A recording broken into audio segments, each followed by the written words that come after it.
What is up, guys? Jesse and Melissa here with Adventure Endeavor. If you don't know who we are Jesse and Melissa with Adventure Endeavor.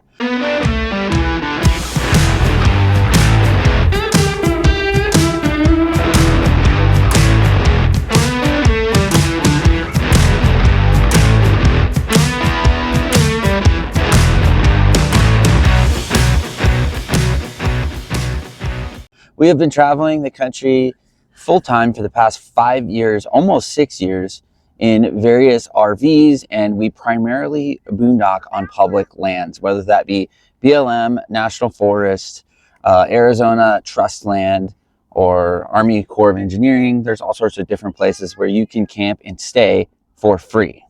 So this video is actually going to be a bit of a rant with an ongoing problem that we've been hearing about more and more and seeing more and more, unfortunately. And so we just want to bring awareness to it. Yeah, and I brought my wife along this time because last time I did a similar video and I felt like a lot of people thought like, oh, this guy's just a big complainer, but it's not just me, it's the whole community. It's my wife, and also she's a little bit more organized with her thoughts, so she can help make sure we don't miss any important details about this scenario that we are experiencing. So what we wanted to talk about today is how the long-term residents in these boondocking and free camping spots are really becoming an issue for regular RVers, unfortunately. And we feel, at least, that the government agencies that manage these lands are not really doing much or not really doing enough. They're not doing their to jobs. Control the problem. So we're out here boondocking with like 10 rigs. We wanted to find a place to meet with some friends for Thanksgiving, a big open area close to the St. George town. Our friends actually called the government agencies that manage this land. We're on Arizona Trust land right now. But we're right beside BLM, and our friends called both BLM and Arizona Trust just to kind of see, hey, where's some spots you'd recommend? This is kind of what we're looking for, this and that. And that's something you can do, and they should give you advice. Their advice was...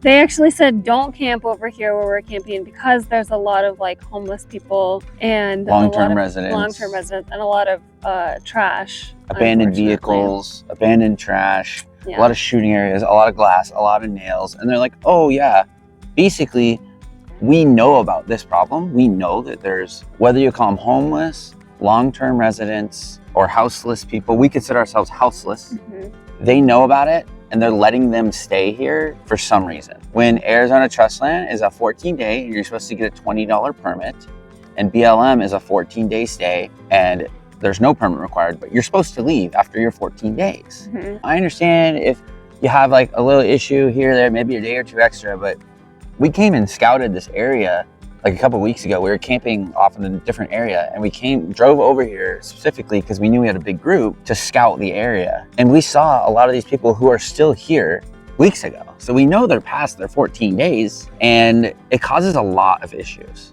It's frustrating for us because it limits where we are able to stay because these spots are taken for very, very, very long periods of time. And so we don't have anywhere to go often. I mean, we're able to find a place and make it work this time, but that's not always the case. It feels unsafe in a lot of the areas because, I mean, there's people and they have like all sorts of trash and just random cars and like multiple dogs off leash. One spot over here had a bunch of goats just roaming around, broken down cars. Yeah. And it's like a whole encampment. You know, we have kids, so luckily we found a spot way away from all of that. But there's still a ton of glass and nails, and that's kind of a separate issue. I'm not saying that's, you know, these homeless or houseless people's fault. That could be weekenders as well. But it's just hard when the agencies do not enforce the rules that they have posted on signs. They have rules saying no shooting on Arizona Trust Land, and yet there's shooting ranges everywhere. And we saw, I believe it was a BLM, but we saw multiple rangers, they just drive by and they don't do anything about it. We see people that work for these agencies all the time, and it seems like they're not doing anything.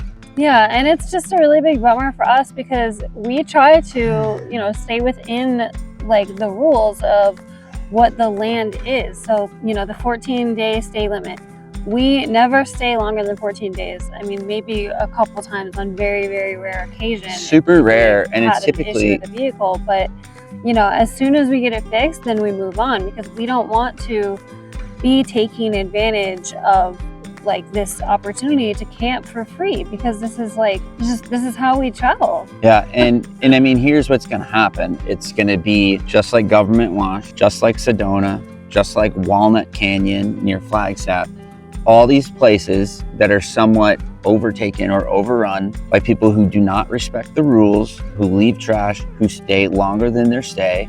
Yeah, causing all sorts of issues. But on the other hand, it's also the agency who is not enforcing their rules that are often posted right when you drive in, and they're posted online and they're not enforcing them. So it's super, super frustrating, and it's saddening too, because honestly, they keep closing so many areas. There's gonna be nothing for our kids when our kids are of age to make their own choices and to camp where they want to camp. And unfortunately, definitely a trend that we have noticed is once these areas get closed down, it's pretty rare for them to ever get actually opened back up. It's extremely because rare. You know, somebody might argue, okay, like they'll close it for a temporary period of time, but will they?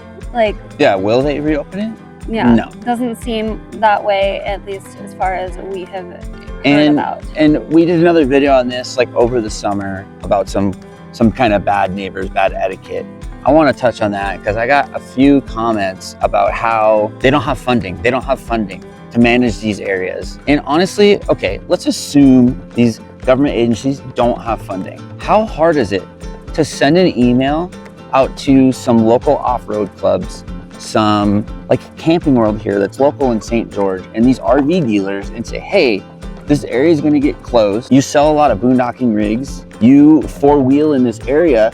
We need to raise money to have this area cleaned up, and we need to raise money to have porta potties put in, or whatever they need, right? Whatever BLM thinks they need. Local businesses, especially outdoor recreation, companies that sell razors and quads and dirt bikes, they will find the funding. So the funding to me is honestly, you can go to private to get funding, and people will donate money or whatever you need, dumpsters, whatever. So that's a myth. Forget that they don't have funding. Yes, the government might not, but whoever runs the BLM or the Arizona State Trust, all they gotta do is just reach out to the community, do maybe one radio commercial. Like I've been listening to local radio here. They will get the funding. I'll tell you, we do it in Southern California all the time. You just have to have people who want to do their job, who want to make the lands better, make them cleaner, make them safer. That's literally all it is. This is our beautiful camp right here. And me almost falling off a hill. Yeah, we're standing on this little hill so it could be elevated a little bit. I want to talk about the double standard as well. So it seems, at least to us, that there is this kind of double standard, because maybe we're in like a newer-ish RV, maybe we have a newer-ish truck, that basically the law will be enforced upon us, but not upon others who maybe seem to have lower means, if that makes sense. Yeah, basically we we look like we have more money compared to some of these really, really run down, really dirty, really beat up rigs that are out here or on Venice Beach, living for long periods of time. That's a perfect example. Guaranteed, Venice Beach, we're from California, we've been down there many times. The place is completely, it's terrible. It's terrible. You go down there and you'll see RVs just lined up, literally beachfront property.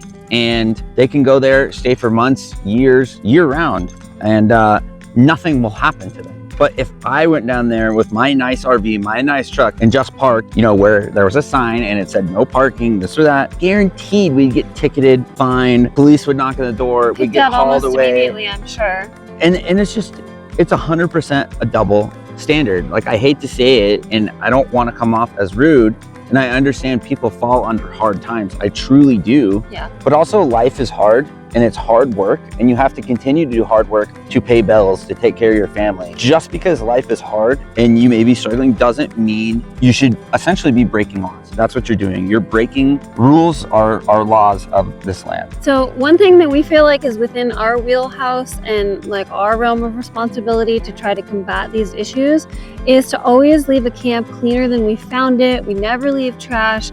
We even pick up trash most of the time. Mhm. There was, I can't even tell you, probably a million freaking Probably literally nails. a million nails in this spot behind us. All over this whole area. And Wait. like dirt bikers that we talked to said that they came out once and got like 2 nails in their tires on the same visit. And so it's just like the nails, the glass was like a huge problem right here. We went out and we bought a $40 magnet, roller magnet $50. thingy from Harbor Freight. $42. No, that's the sale price. We Oh. didn't have we don't have the Inside Track Club. Oh, so sorry. Okay. A $50 pushable magnet. And we have just been picking up, seriously, probably a million nails and disposing of them. And we're doing that out of our own pocket. We try to teach that to Lincoln. We got a little picker and we pick up trash. And that's why you don't burn pallets. You don't burn any firewood with nails in it. If it has nails, it's trash. It is not firewood. And don't move firings. You move firing, what's left? The nails and ash. And then people drive over it and people get flats and stuff like that. That's it for this video. We just felt like we had to make it. And every time we make one of these videos, the hope of the video is to bring awareness and to start discussion and hopefully come up with more solutions other than what is just in our mind. Because our minds think a certain way, and just bring in outside opinions. Like, we want conversation. We want you guys to say, hey, I agree with this, but I disagree with that, because then we can all learn and we can figure out ways to better the lands, how to get more stewardship, how to get BLM to do their job and Arizona state land and stuff like that. So we welcome all of that. And if we offended anybody, we're sorry, but you know, that's life. People get offended. Sorry, get over it. I don't know what to tell you. That happens. I mean, and we've been down and out too, maybe not full on homeless per se, but everyone has their own struggles, and your character and who you are comes from the way you respond to those struggles. Does that make sense? Yeah, that's fair. So anyways, do all the stuff, like, subscribe, comment, let us know your thoughts on this video and any solutions.